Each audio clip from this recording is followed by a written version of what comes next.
Jak by som to povedal? Neváhajte sa registrovať na X-Ape, točí Matelka. Môžete aj na viacej disciplín, hej? Toto je tá silvestrovská edícia. Tá kamera beží, hej?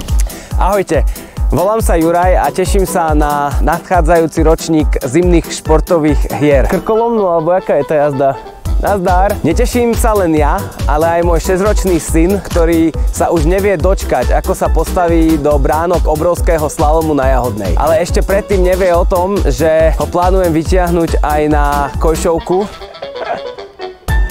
Obrovského slalomu sa teším aj ja a priznám sa, že to bude môj prvý závod v zjazdovom lyžovaní, napriek tomu, že už dlhé roky je lyžovanie moja zimná vášeň. V posledných rokoch sme nemali možnosť sa často a veľa stretávať mimo práce a aj preto sa teším na tohtoročné športové hry, keďže je to výborná príležitosť, ako sa s kolegami stretnúť v neformálnom prostredí a podebatovať nielen o práci, ale aj o živote. Ešte možno k tej Kojšovke niečo poviem, lebo to bola akože dobrá sranda. Bežkárske preteky na Kojšovke ponúkajú aj bonus v podobe jazdy slávnou skiaviou, ktorú si niektorí budete pamätať ešte z čias, keď sa na Kojšovke lyžovalo a presúvala lyžiarov z parkoviska pod lanovku. Tak ak si chcete pripomenúť túto krkolomnú adrenalínovú jazdu, neváhajte sa prihlásiť na bežkovanie. Na deti čaká maškárny ples, na ktorý môžete už dnes začať pripravovať kostým. A môže vám s tým pomôcť aj babka,